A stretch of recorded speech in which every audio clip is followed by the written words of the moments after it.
Barack Obama was quoted in Vanity Fair saying, "I don't want to make decisions about what I'm eating or wearing because I have too many other decisions to make."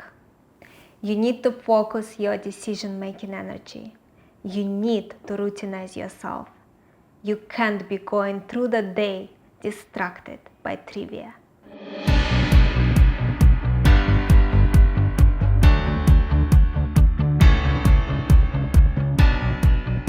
Hey, it's Kristofarova, and this is Fridays with Firms Consulting, a place where we focus on helping you build a successful career and life, regardless of where you start.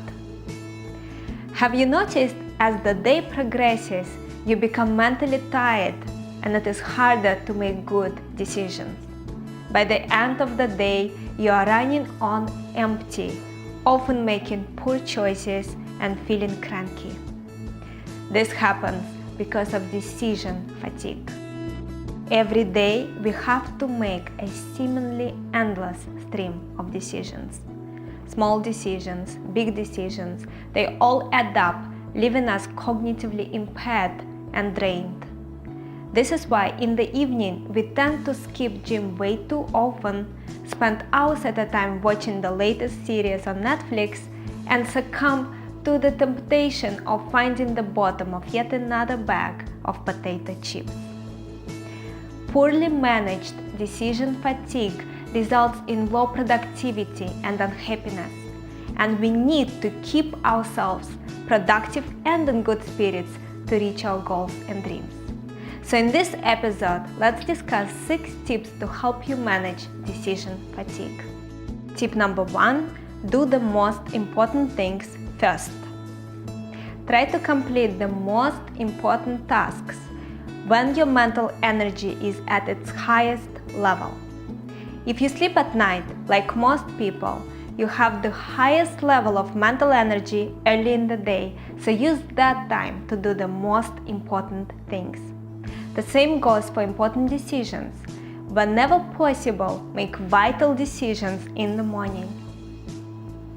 Tip number 2, plan your day the night before. Ask yourself, what do I need to do tomorrow to be happy with my day? This is the question I ask myself every night before bed as I'm planning my next day. I try to limit those must-do items to a maximum of 5 to make sure it is feasible to achieve. I also try to get them done first before doing anything else while my cognitive resources are fresh.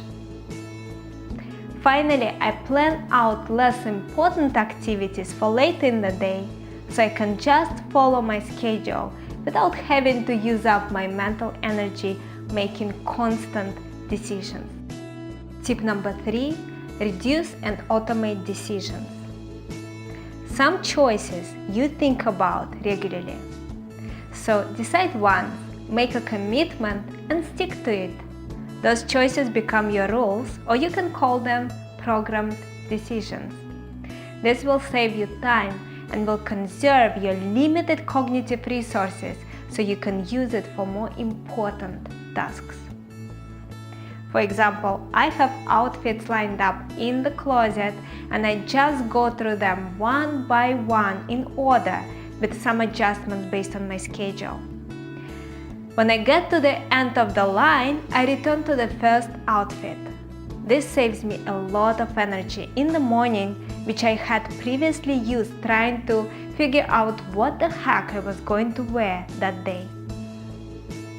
Some successful people took this approach even further by wearing the same thing every day. Think about Steve Jobs and his signature black turtleneck with jeans and sneakers, or Mark Zuckerberg's t-shirt and hoodie. Of course, a monotonous wardrobe is harder to pull off if you are not a world-famous business leader. Yet you can certainly simplify your life to some degree to ensure you don't waste time and mental energy thinking about pointless aspects of your day. Free up your mental space so you have the capacity to build a big life for yourself. Tip number 4, Develop a decision-making strategy. Make small decisions fast and don't look back. Make big decisions slowly and keep adjusting.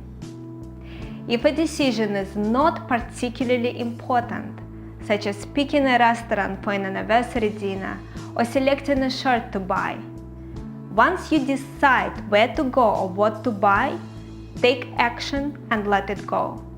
Second-guessing yourself just wears you down. On the other hand, for important issues, there are times when you see what is the right thing to do only after you have made a decision. In fact, sometimes you need to temporarily decide and take a few steps forward to see more clearly what is the best choice and only then decide. Don't be afraid to change your mind if the stakes are high. Only you know what is the right thing to do, and sometimes you need to take a few steps along the wrong path to see clearly what is the right path for you.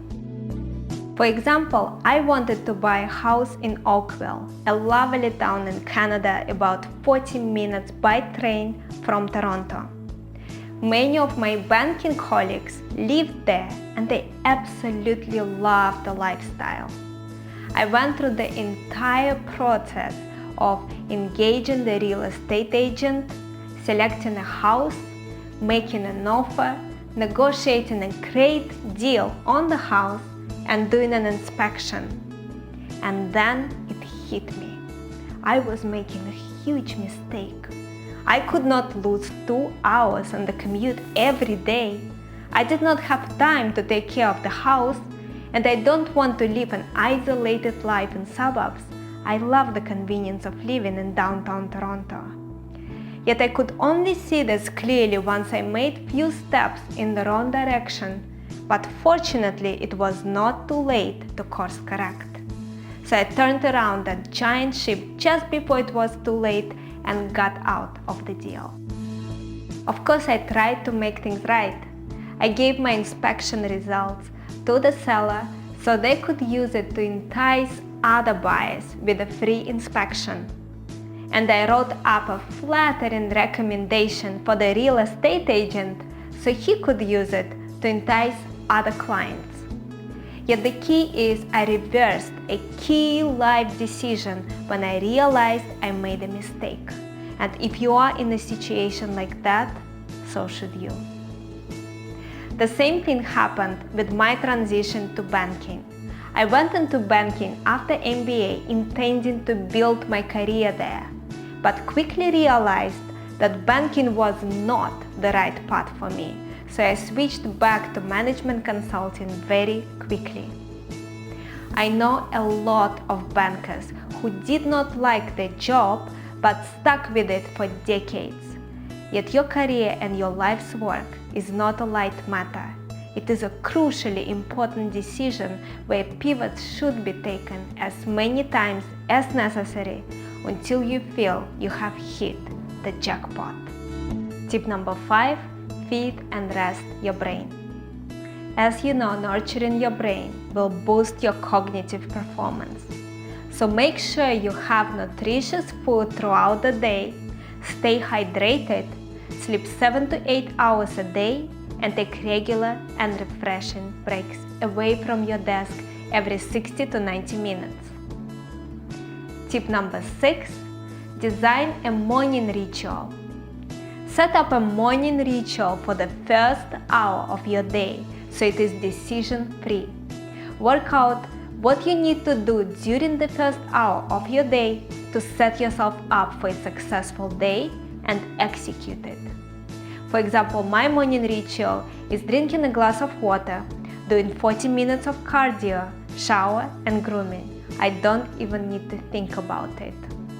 And don't forget about helping your loved ones with managing decision fatigue. They are struggling with it too. So if you want them to conserve their mental energy and make better decisions, try to take some pressure off them when you feel you can. To wrap this up, let's make sure this video will help you. Insight without action is of little help, so pick at least one tip we discussed today and try it out this week. Let's make sure each week you move towards a better life. Thank you so much for watching. If you like this video and would like to join the Firms Consulting community to continue working towards realizing your potential and designing a career and life you deserve and are entitled to, you can take 2 actions right now. Subscribe to this channel and go to firmsconsulting.com and subscribe for our email updates. This will give you access to some exclusive high-performance training which we only share with the Firms Consulting community. You owe it to yourself and to the world to realize your potential, to do the work you were born to do, and live the life you were meant to live. Believe you are entitled to have a career and life you dream about, regardless of your current circumstances. If I could do it, you can do it. You know, many truly successful people actively manage decision fatigue. For example, Mark Zuckerberg once said, "I really want to clear my life so that I have to make as few decisions as possible, other than how to best serve this community."